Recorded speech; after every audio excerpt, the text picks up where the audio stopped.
Good morning. We're right at 8 a.m. and I see that we've got great attendance. So we're going to go ahead and get the program started. My name is Hunter Hill. I'm a member of the BGR Board of Directors and Chairman of the Breakfast Briefing Committee. I'm excited to welcome you to the first BGR Breakfast Briefing of 2020. It is also our first ever virtual breakfast briefing.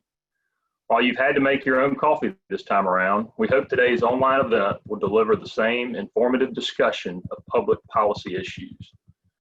BGR is a private, nonprofit, independent research organization dedicated to inform public policy making and the effective use of public resources for the improvement of government in the New Orleans metropolitan area. BGR's research, reports, and government monitoring are all hallmarks of its public policy work in Jefferson, Orleans, and St. Tammany parishes. Breakfast briefings further BGR's mission by allowing citizens and policymakers to discuss issues that affect all of our lives. We encourage you to share this event with others who may be interested. Please use the hashtag BGR Briefing. As many of you know, each breakfast briefing includes the opportunity for attendees to submit questions for us to pose to our speaker. Today, we will receive your questions through the Q&A icon at the bottom center of your screen. When you click that icon, a box will appear and you may submit a question by typing it in the Q&A box and hitting return. We hope to see you again at future BGR breakfast briefings, whether in person or virtual. We thank you for responding so enthusiastically to this event and for staying engaged in public policy discussions important to our community. And now, to introduce our topic this morning and then moderate the Q&A portion is Amy Glavinsky, BGR's President and CEO. Thank you, Hunter. I'd like to express gratitude to Iberia Bank for so generously sponsoring BGR's Breakfast Briefing series again this year. Iberia's support allows us to create these events and to make them free to the public. We welcome everyone who has joined us today and encourage you to visit our website, bgr.org, where we house our report library, including over 200 reports that we've produced over the past 25 years. Given the interest of today's audience, I want to specifically point out our years of research on public education issues, including a very recent report entitled Learning Curve. The report provides a comprehensive guide to public funding for New Orleans' unique charter-centric school system. It also highlights opportunities to improve charter school funding and NOLA Public Schools' financial sustainability, transparency, and accountability. We at BGR believe this report will be an important resource for years to come, so we hope you'll visit our website and read it. Now for a bit about today's topic. As you know, this spring resulted in an extraordinary finish to the school year. In an effort to stay safe, parents, educators, and students traded their familiar daily routines for an unprecedented journey into remote schooling and online learning. The transition created many challenges for local public school systems, from overcoming technology gaps to continuing school meal programs. The long-term effects of the pandemic remain to be seen, but it has already forced new thinking about curriculum, finance, facilities, and other aspects of public education. And this comes on the heels of a pre-existing policy conversation at the national, state, and local levels about how to embrace new methods of education to advance student achievement. Here today to share his own observations is former State Superintendent of Education, John White. In March of this year, John concluded an 8-year tenure as Louisiana's top education official. As superintendent, he led a wide range of initiatives. These included expanding school options for families, revamping the state's approach to early childhood education, and improving career and technical education for high school students. John is currently board chair of Propel America, a nonprofit organization that helps high school graduates achieve well-paying jobs with opportunities for advancement and higher education. John, thank you tremendously for joining us today. The BGR Breakfast Briefing floor is now yours. Well, Amy, thank you so much. And it's such a joy to be here. It says a great deal about the importance of BGR and the commitment of BGR that even in these unprecedented times, you all are continuing to do this important series. And I thank you for the service you provide the public. And I also just thank all of your supporters. Public policy is not the kind of bright lights in Hollywood type of issue to support, but there couldn't be a more critical one. And so I thank all of you who support BGR, and many of us who are in government and in public policy have benefited so greatly from BGR. So thank you for the kind invitation. I'm coming to you today from the Lower Garden District, and happy to be home in a way, but also sad not to be in the office in a time of unprecedented change. And I'd like to talk about really this year and education and non-public education in America, K-12 education, but also early childhood education and higher education, in light of circumstances that I think none of us could have predicted, and in light of a political environment that is as dynamic as it has been in any time since I've been in public service, and probably in a generation. First, of course, is, as Amy mentioned, the COVID-19 pandemic. And the public school system is a public good. I don't know that we've appreciated it as much as we do now, but like any other public good, like any other public service, it provides something that we just come to expect as a virtual right as citizens or community members or taxpayers. But now we have a literal inability, or we have had one, to have students within a physical school. And we are likely to face more of the same to some extent in the year ahead. And so it raises fundamental questions about what it means to have a school system in the year 2020. Secondly, the killing of George Floyd and the uprisings in response related to institutional racism in this country, related to bias, related to inequalities, nothing new, have asked a question of not just what does it mean to have an education system, but what does it mean to have a fair education system? And it has changed, I think, already the terms on which that question is asked.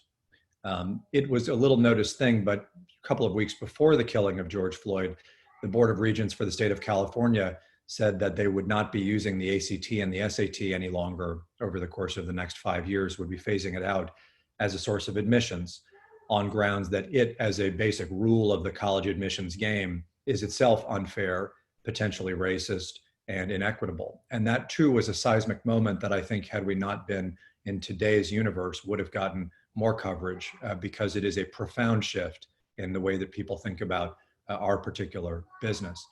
All of this, the pandemic, the uprisings, some of these policy shifts, the shift in the way people are thinking, is playing out on a local, state, and national level. And of course, the backdrop on all of this is that there's a presidential election this fall.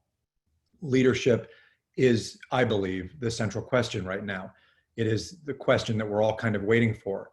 In my mind, leaders at every level, at the national level, at the state level, and at the local level, New Orleans and elsewhere, have a chance to redefine the terms of the debate right now. Never has the issue of education, and really all public services, been a more wide open field for leadership, political and otherwise, to define and redefine the terms of the debate.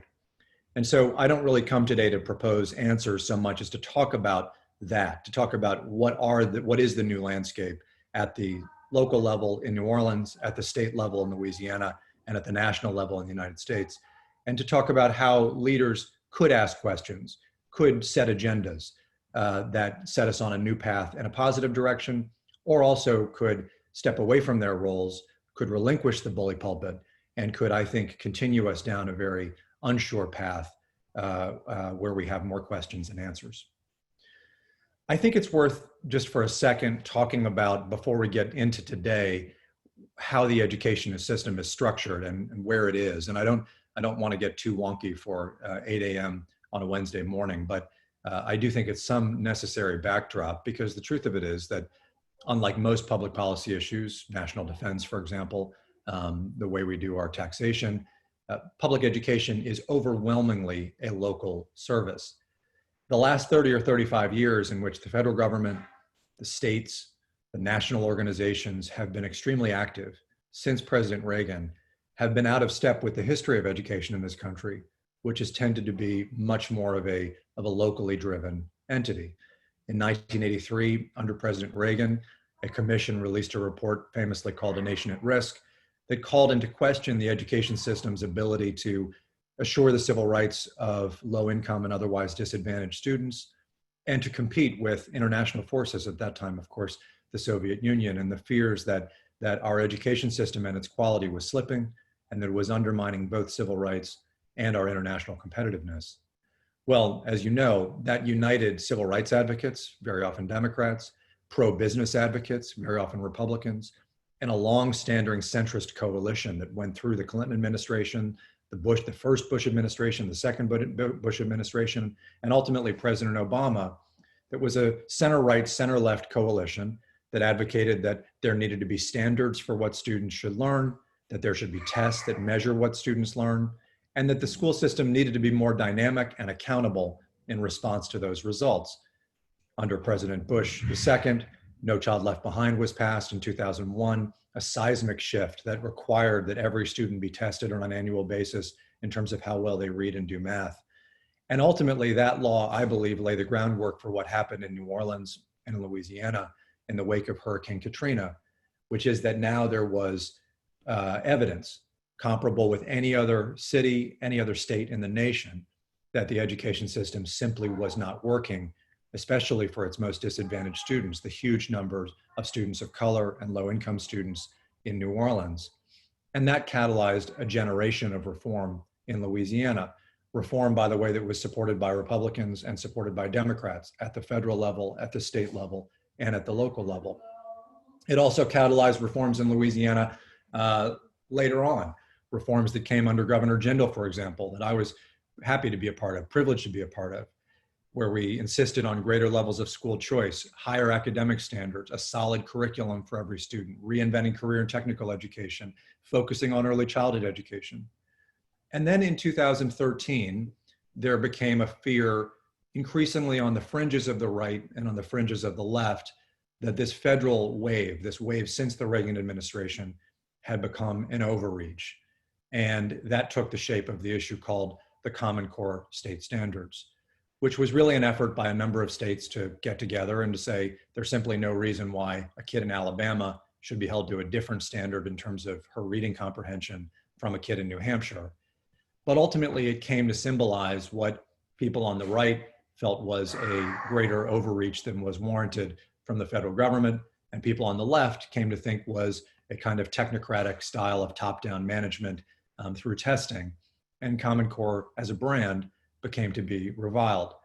Politicians at that moment in time, now going back 6 or 7 years, especially at the national level, but even at the state level, ran away from public education. And no longer was it like President Bush, like President Clinton, like President Bush II, even like President Obama, an issue that created a rallying cry and some political leverage for governors and presidents. It became an issue that was irrelevant in the 2016 election. You couldn't even find on websites with President Trump or with Secretary Clinton where there was an education concern, especially in K-12 education. And even today, President Trump has a general school choice advocacy position. The Democrats have a general concern about charter schools, and that's pretty much it. K-12 education is simply not an issue on the conventional political landscape today, and that is a huge, huge problem. It's an opportunity, however. It's an opportunity because of the crisis that face us today, and it's an opportunity for leadership to redefine the agenda, to reinvigorate things going forward. The George Floyd killing has laid bare for many of us deep, deep wounds going back centuries that no one in Louisiana, certainly there's a need for discussion, but does not need to be made aware of.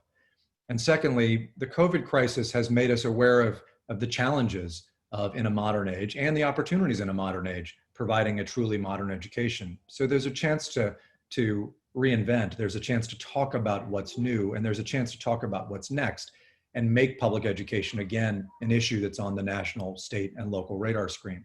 That's going to happen whether we like it or not, because in the midst of a presidential election where you have millions of students who are, whether always or occasionally, at home learning online, in the midst of a civil rights crisis where, of course, this plays out with the fact that there are segregated schools across the country still, now 60 years after Brown versus Board of Education, that the outcomes educationally still are not, don't reflect an equitable distribution of success across our society. There's going to be discussion, and it's going to be had at the federal, state, and local level.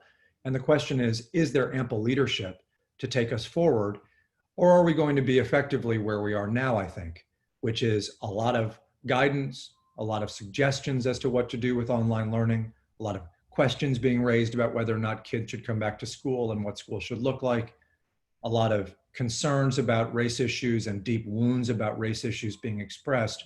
But frankly, in terms of how we get to a better place on both of these issues, on both of these tracks, not as many ideas going forward in substance as there are concerns being expressed about questions. And so I think it's worth talking a little bit about those issues at a national, state, and local level as they'll play out.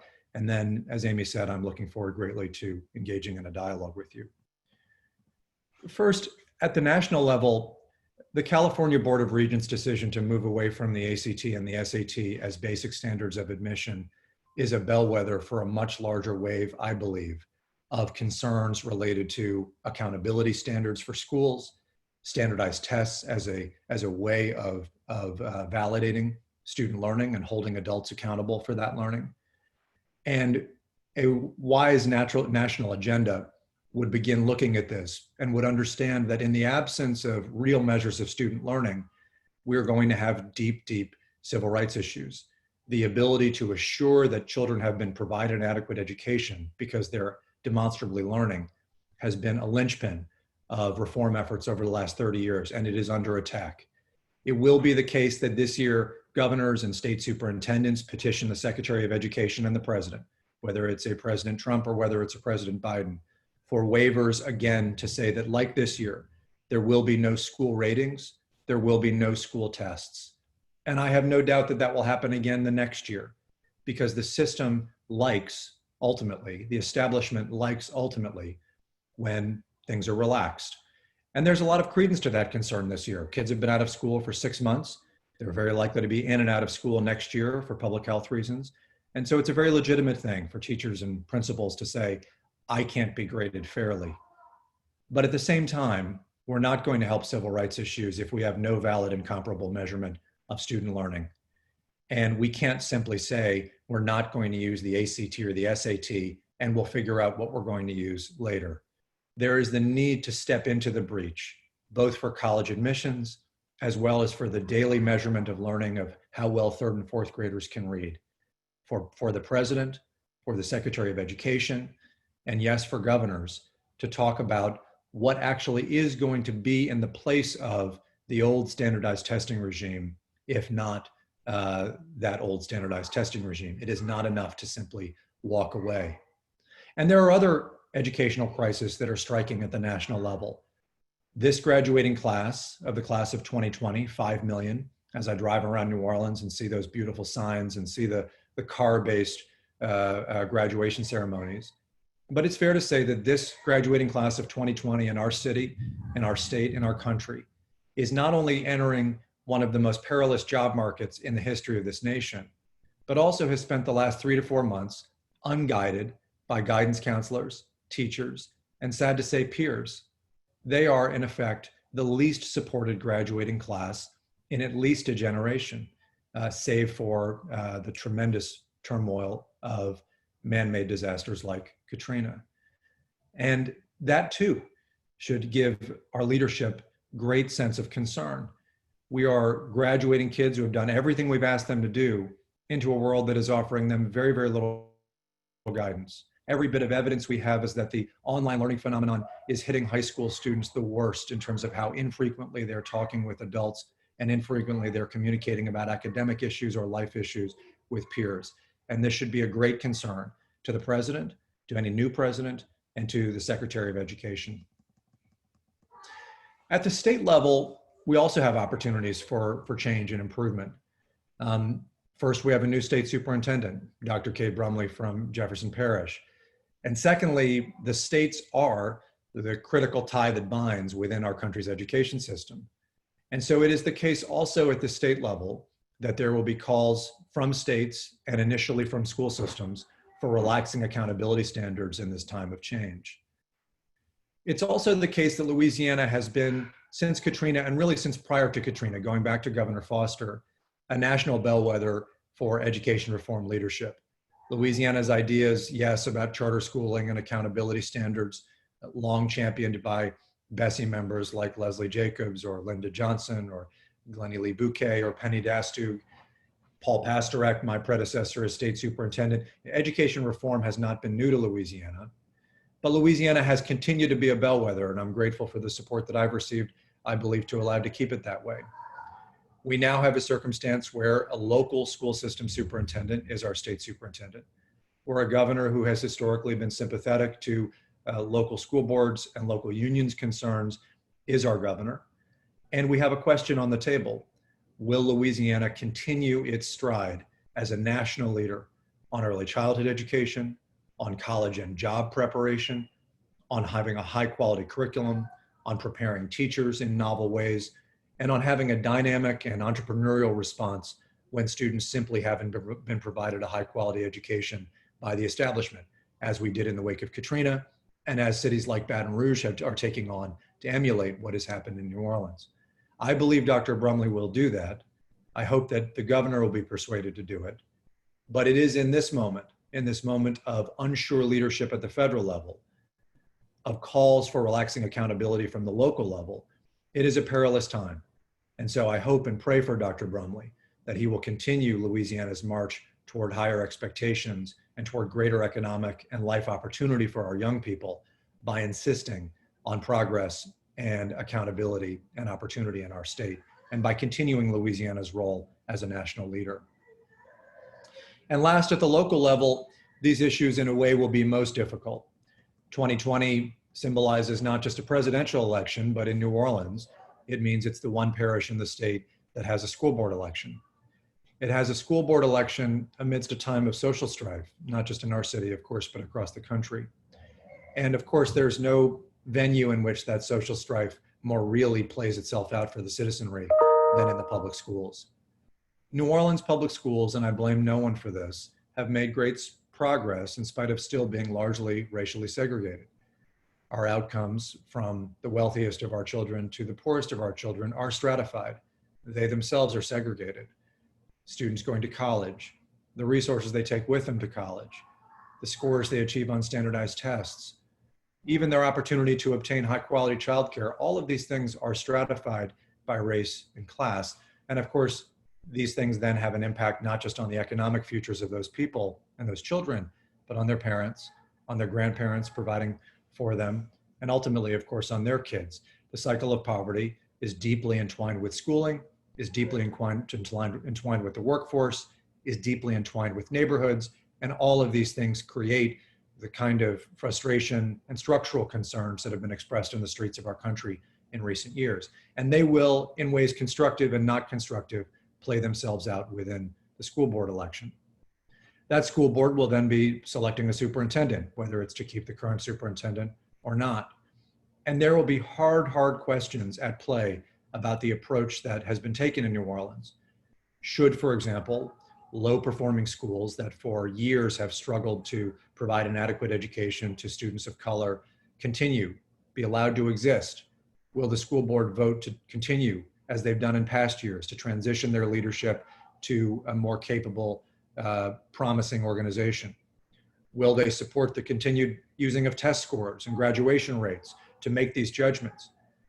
And if school integration continues to be a laudable and important goal for our society, what does it say when a school system is still 90% student?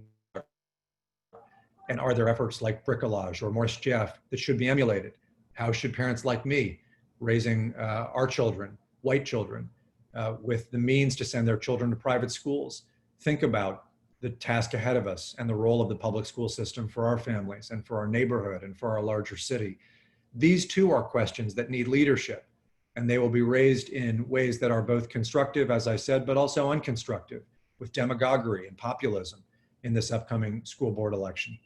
The superintendent, school board leadership have a chance to continue the best elements of the New Orleans tradition while respecting and acknowledging the incredibly tense elements of today's political moment in this upcoming election.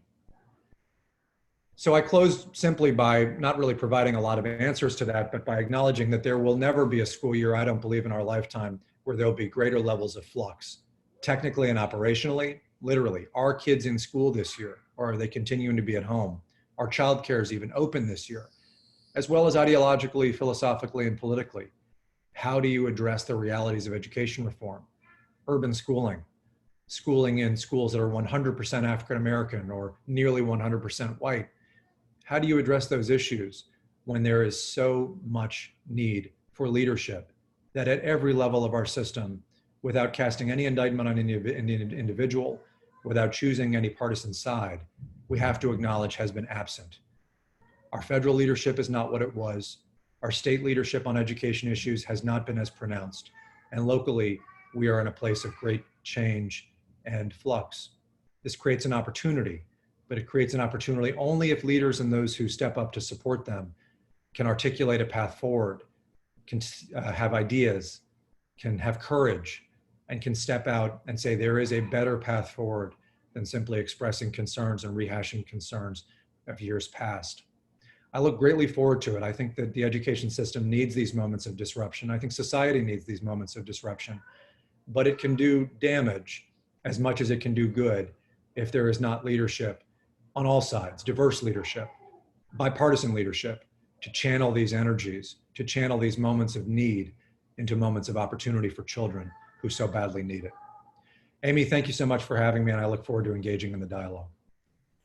Great, thank you. So at this point in our program, consistent with BGR tradition, we are going to pose some questions to John that we've been receiving from attendees. And I would like to remind all of you who are participating today that the Q&A icon in the middle of your screen allows you to submit questions by simply clicking on it, typing your question, and then hitting return, and then it comes to me, and I'm able to present it to John. So let's get started. We are getting an abundance of questions, and here's one that's very practical, asking about teacher shortages. And this audience member asks about school districts across the state and nation reporting teacher shortages. What's driving the shortages, and how should we address the problem? Well, primarily the economy and the labor market is driving the shortages. And the headlines about teacher shortages were largely headlines dating back 3 to 6 months ago. And I have no doubt we're going to see change in that when the economy slows down. And I don't think this is a great thing to say, but it's the reality. Teaching becomes a more stable and attractive profession. People's spouses and their own portfolios begin to diminish, so they have a greater need to hang into the workforce. And when the economy is moving, when job opportunities for bachelor's holding individuals, especially in math and science and foreign languages, are as good as they were prior to the pandemic, you're simply going to see people leaving the public sector, leaving the very modestly paid jobs in teaching and heading into more competitive compensation environments. So I say with some sense of regret, but being real, that the teacher shortage, I don't believe, will be as pronounced post-pandemic as it will be pre-pandemic.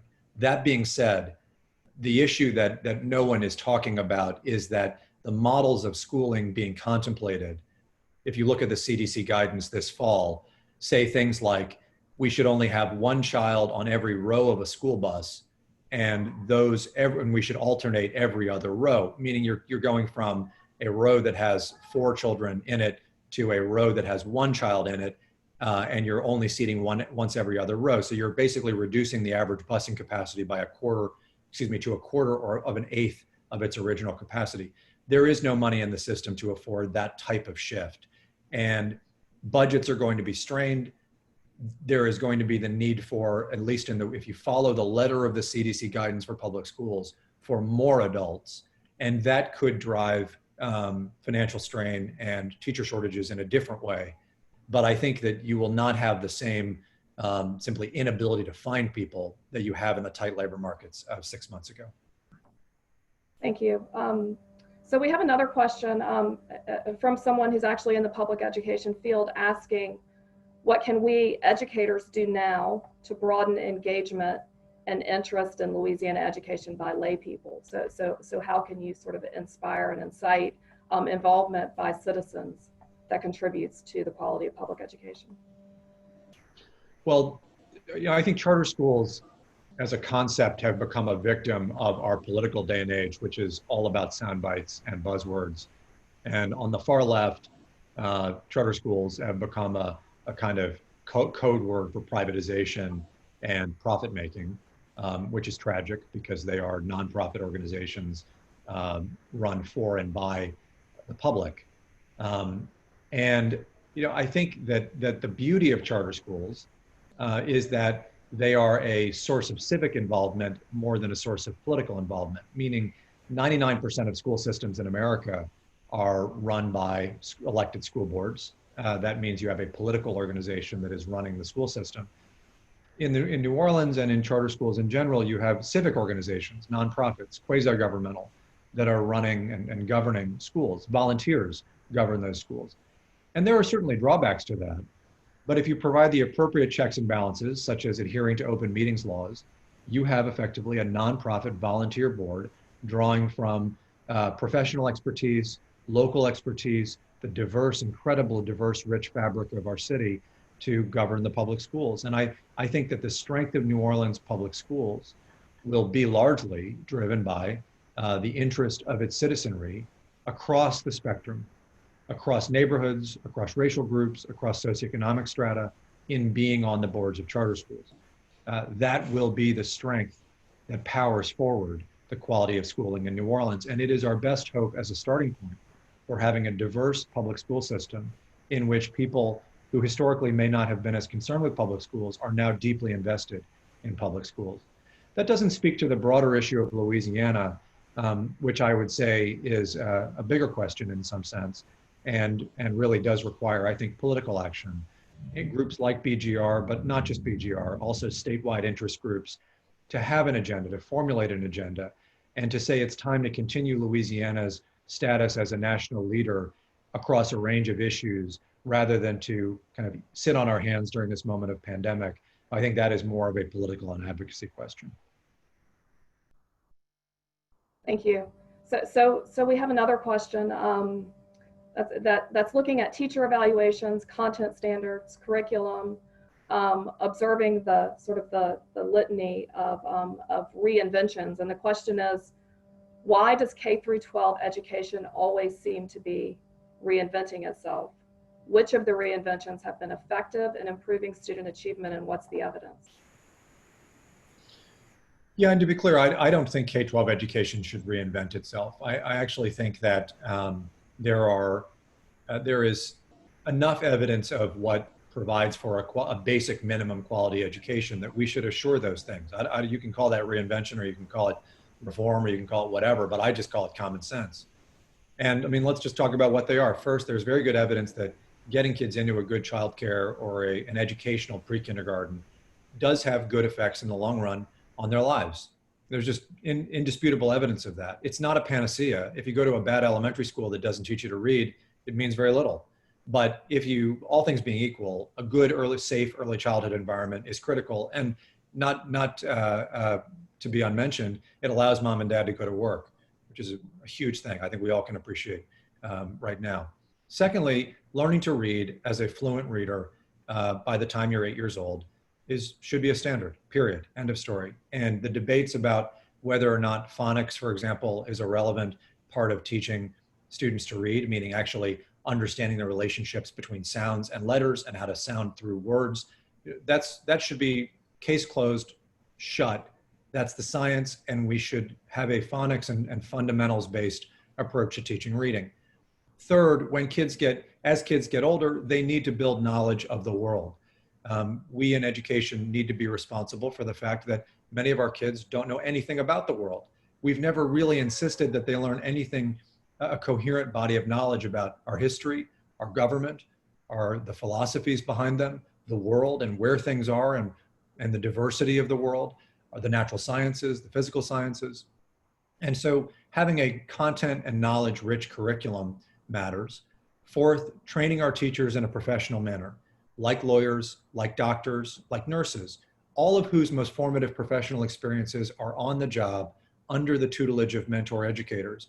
Why is it that in education schools, we learn years and years of theory sitting in the ivory tower, plop them into circumstances that are as challenging as they are in a place like New Orleans, and expect people to be competent and respected professionals? That's ludicrous. Educators should be prepared in a professional manner, not unlike their other bachelor's holding counterparts. And finally, every single graduate of a high school should have a concrete next step into a world of economic opportunity. For many, thankfully, that will be going to a four-year institution, whether it's Southern or UNO or Tulane or LSU or whatever it is. But for many, that needs to be a path to a good paying first job. And as Amy mentioned earlier, I'm the co-founder of a nonprofit organization. I'm a volunteer board member called Propel America that's trying to bridge the gap between high school and good paying first jobs rather than low wage service work for recent high school graduates. These are kids who have done everything we've asked them to do, but for whatever reason, a university may not be in our future. And outside of the military, our education system and frankly employers have provided minimal bridge to a good path through professions and industries like healthcare, like industrial contracting work, like auto tech and other commercial endeavors. And that's a shame. We have to get back to a structural relationship between jobs and education that is faster, cheaper, and more relevant than the one that we have today. None of those things is controversial, and none of them involves reinventing. It just requires discipline, leadership, and common sense over time. And that's what we've had in Louisiana. For as struggling as our economic outcomes are today, as challenging as the educational landscape in Louisiana is, and as rooted as it is in deep issues of race and class over 300 years, that doesn't negate the fact that we have put in place a more commonsensical policy framework than virtually any state in the country. And we have a choice. Are we going to continue to lead forward in that common sense manner, or are we going to radically pivot and reinvent? And I come out against reinvention and for common sense. Thank you. So here's a question about a perceived expanding role of schools. And it says, what's your view on schools becoming centralized community centers, providing in-house social and medical services in recent years? I am for the schools having a coherent role in those systems. But this is a very tricky issue. It has to be a reconciling of systems. I mean, one of the clunky and unfortunate aspect of government is that when it gets involved in social services, which it should be, education, health among them, it very rarely is a good and efficient manager of how those services are deployed. And consequently, you have states and the federal government in Louisiana putting, say, 10 billion a year, local, state, and federal, into the education system, putting more than that into the health system. And those two funding streams, Medicaid and the MFP, or Title I in the federal world, don't really speak to one another. So the federal government and the state's governments don't really reconcile the relationship between the health system and the state and the education system. And you end up with two very highly subsidized, but effectively non-communicative structures. And that's the problem. I don't think the issue should be that schools should become hospitals. They shouldn't be, but they are the first line. And by the way, this COVID crisis is going to put them even more into being the first line in terms of identifying manifesting health concerns. That means they should have a system for triaging those issues, for having nurses, certainly in every school, that are capable of identifying them. And then ultimately, there should be very clear lines of when they get referred for services versus when the school itself provides services. If the school itself is providing services, it should be Medicaid supported, assuming that the child is Medicaid eligible or CHIP eligible. If the service is not, then there should be a clear relationship between the school and the health provider that allows for a referral. It's not so much in my mind that the schools aren't doing enough or the schools are doing too much. It's that the relationship between the health system and the education system is simply non-existent, and there's not enough clear lines of communication and procedure. And that really is incredibly damaging in a place like New Orleans, where the overwhelming number of families are Medicaid eligible, where there are serious mental health concerns that are being exacerbated by the moment today in the pandemic, and where we really don't have, outside of a couple of extraordinarily bright spots in our system, we really don't have a relationship with the health system enough to provide those services at scale. I do credit the leadership at Children's, by the way. Children's is taking some initial steps toward brokering a relationship with the school system that is best in class, and I commend what Children's is doing. We need to accelerate and support that effort. Thank you. So here we have an audience member observing that the Department of Education implemented Louisiana's private school voucher program during your tenure as state superintendent. What has the program accomplished? and how well has it served its participants? And it's asking you to discuss the evidence in particular. Well, let me share with you briefly my philosophy on private school choice. First, I went to a private school. I went to an Episcopalian school for boys for all 13 years of my schooling. I went there on a voucher of sorts. The voucher was the one that my dad provided me by being a high-paid litigator in a law firm. It's called the My Dad is a Lawyer voucher. And there were kids who were there on different types of vouchers also. Everybody goes to private school on some sort of voucher. The question is just who's paying. And I've not found any credible argument for why I, white, male, wealthy, whatever you want to say, a picture of privilege, should have any greater claim to attending that school than should the other 5-year-old child who wasn't able to go to that school.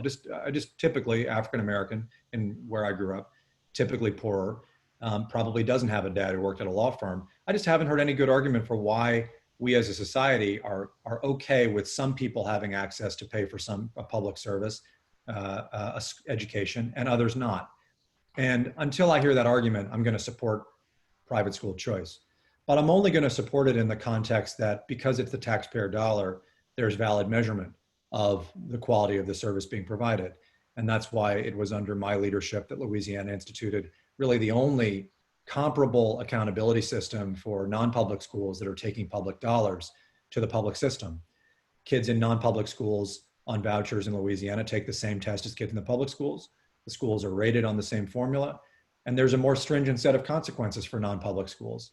If you do not provide a basic level of education, literacy, and math with the students who are on a voucher in Louisiana, you don't take more kids, period, in 1 year. There's no public school. There's not even a charter school that is more accountable in the state of Louisiana than are the schools taking vouchers. And so the results have been what they largely are across the public system, which is there are some really, really good schools. There are also some bad schools. And in the scholarship system, those schools are not taking more students. So I think, and I've made the case for this in a piece of Brookings not too long ago, I think we need to wait and see on this. That program really was implemented 6 or 7 years ago. The initial round of schools showed some good schools, showed some bad schools. The results have tended to underperform the public system. I think that's natural in the first 5 or 10 years of getting accustomed to a new accountability system and sorting through the good schools versus the bad schools. But if after 10 or 15 years, we're seeing that there simply isn't the ability to catch up, then I think we have to ask ourselves about what adjustments do we need to make. And I would argue that the adjustment that we need to make is not just saying, well, low-income kids shouldn't be able to go to private schools, especially in a state where Catholic schools, for example, have served the poor and served the population generally for longer than the public school system has. I don't think we should abandon the notion of free access to Catholic or otherwise private schooling. But we do have to ask questions as to how we're supporting those schools and getting better. And I haven't heard enough of that discussion. What do we do, or what do they do to get better, rather than just asking, well, should kids be able to do it or not? To my mind, it's a civil right.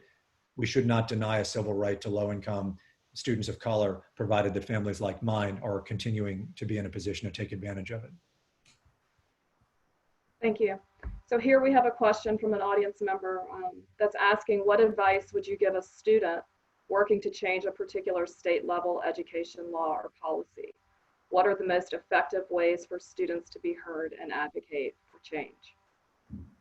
When students emailed me when I was state superintendent, I always took the meeting. And I had, of course, if it was a younger student, a parent would come. But I had dozens of meetings over the years with students who had reached out to me about issues ranging from how their school was run, to the curriculum, to having a specific idea for our program.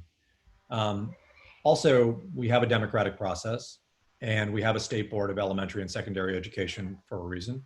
New Orleans students have 2 representatives, Kira Orange-Jones and Jim Garvey. And I think that I would send both them and Dr. Brumley a letter, and I would implore any one of them to meet with any student that asks for a meeting. I think that should be a rule for students, for teachers, and otherwise. If they ask for a meeting, you owe them the courtesy of taking it and considering their ideas seriously. And I have found BESI members and the people in my office to be very receptive to that. So here's another question that actually follows from the answer you just provided. This audience member is asking you to talk about a time when a conversation with a student changed the way that you saw something at the policy level?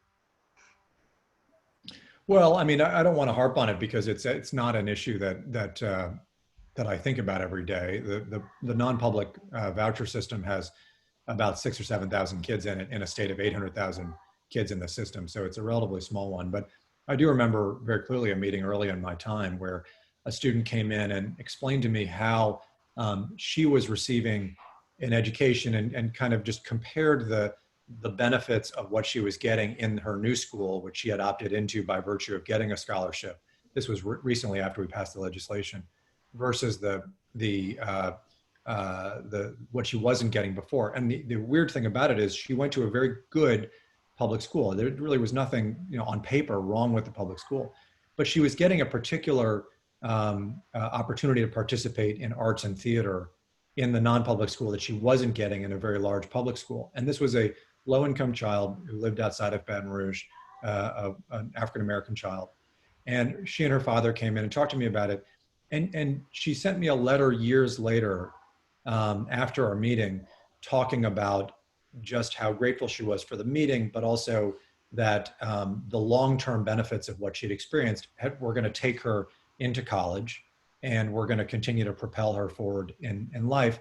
And so it was an interesting meeting because it didn't demean the public school at all. She went out of her way to say she had good teachers, a good school, but she found something that touched her deeply. And she asked me to stand up for the right to choose.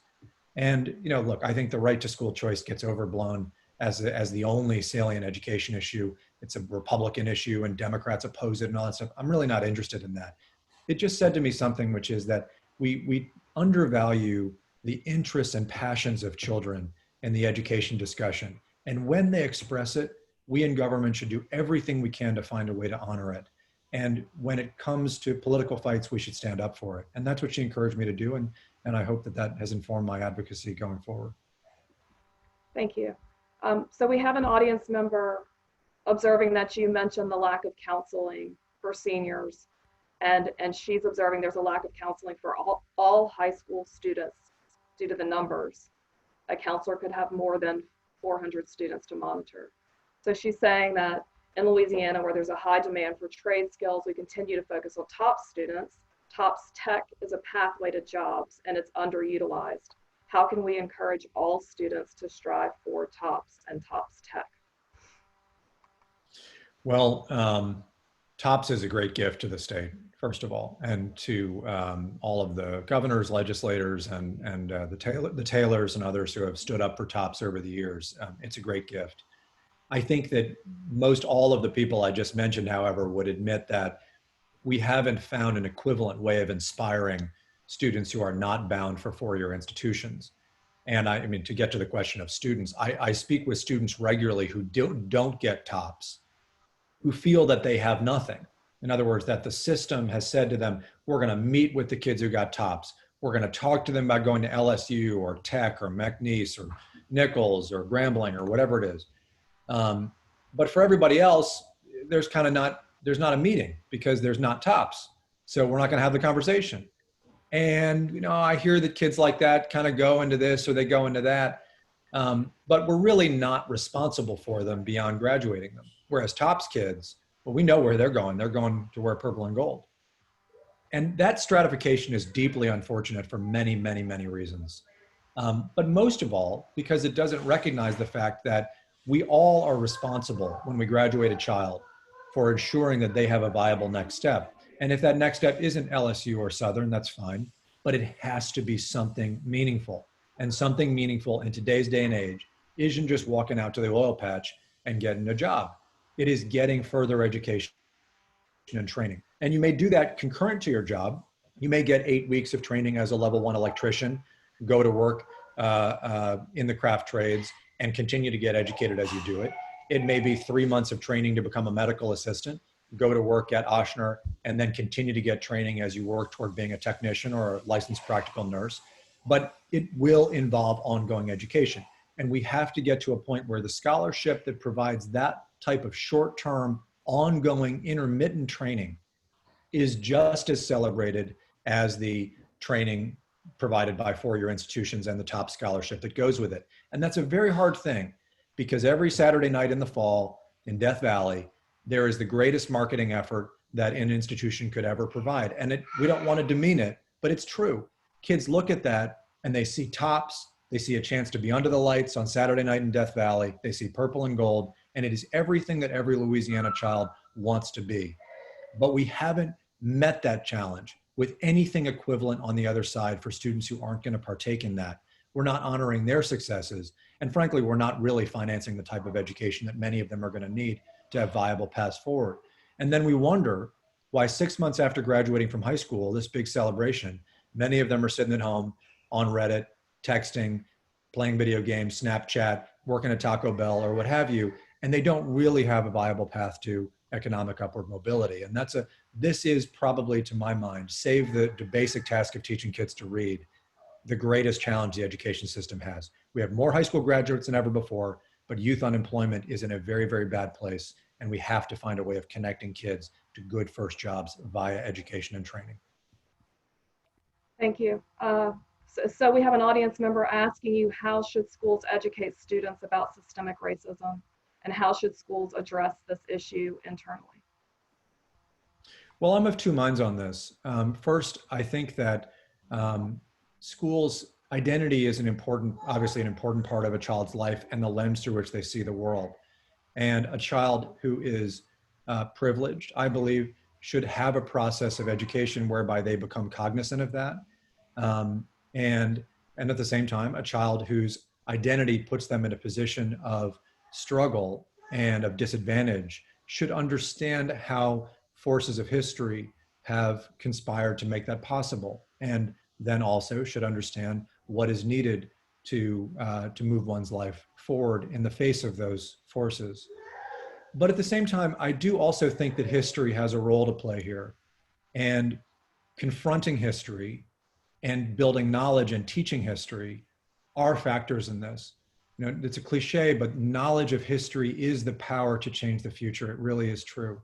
And we ultimately should want our children not just to see the forces of oppression, which are real, not just to have a plan for their career and disrupting the cycle of poverty, or not being a part of perpetuating cycles of patriarchy or cycles of racism and poverty as people of privilege. But we should want them to be independent thinkers.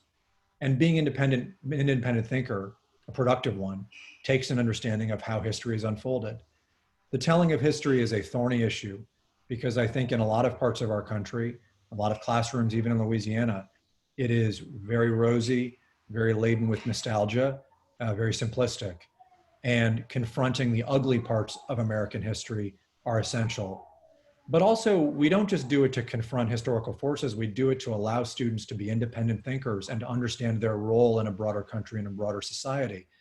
And I do think that the teaching of history, however you interpret that statement, whether you interpret it as confronting issues of identity and oppression, whether you think of it as building the knowledge of a coherent and longstanding and enduring society, and I think of it as both, you can't take that off the table when it comes to students living in a world of inequality and changing that world of inequality and being empowered to do it. And too often we think of it in terms of today's philosophy, today's moment, the last 2 weeks, the last 3 months, and we fail to teach kids the facts and the underlying ideologies of hundreds of years of both great successes and great failures. Thank you. So we are coming up on an hour. I have one final question for you. And this audience member is asking, what advice do you have or would you give to Cade Brumley as he takes over as state superintendent? Well, first of all, Cade is a good guy, and he and I have been friends for a long time. And I supported him when he was in DeSoto Parish and also when he was down here in Jefferson Parish. And I wish him nothing but the best. I would say that the job of a local school superintendent, among other things, is to provide services, educational services, but also busing services, athletic services, to be a champion for education in your community, to raise money for education in your community. And the business community, the school board, and Cade Brumley are to be commended for what they did in Jefferson for raising teacher salaries in the ways they did. And the taxpayers are to be commended in Jefferson for supporting it. That's a local job to be the champion, the leader, the force behind providing a local service. The state job is a very different job. It's a job that says, to some degree, not only am I going to be your champion, but I'm going to be the one that kicks you in the rear end when you need it.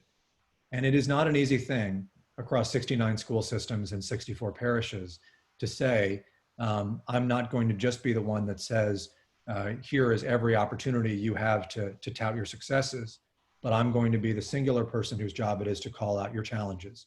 I'm going to root for you, but I'm also going to raise expectations and challenge you to meet higher expectations. And if you struggle to serve children in a fundamental way, if you struggle to address these issues of inequity, if you struggle to push economic opportunity further, I'm going to call it out. I'm going to present you with a plan and I'm going to support you in achieving that plan. But when you fall down, I'm going to be honest about it. That's a different role. That's the role of a standard bearer, of the engine of progress. And it's a different role from the state role, the local role. And so my advice to Dr. Brumley is to simply listen, to understand that role, and to be the voice of conscience of the system. When the system needs a pat on the back, give it a pat on the back. When it needs a swift kick in the rear end, give it a swift kick in the rear end. And if you can strike that balance and be judicious about it, you'll be successful in the job. Thank you. So I'm afraid that's all the time that we have for questions. I want to thank you tremendously, John, for speaking to us and to our participants today, and also express gratitude again to Iberia Bank for its generous sponsorship of this breakfast briefing series. Thanks to all of you who have joined us today. Thanks for being with us. A recording of this breakfast briefing will be available on our website, bgr.org. And as a reminder, the best way to stay on top of BGR events and research is to become a member. We regularly engage with our members and we value this dialogue tremendously. We also rely on our members to help us advocate for implementation of our policy recommendations. If you're not currently a member, please consider doing so you can join the ranks of concerned citizens working to improve local government. We hope this event has been informative for you. We wish you and yours the very best in the days and weeks to come. We look forward to seeing you at our next event, whether it's in person or virtual, and we hope you have a great rest of your day.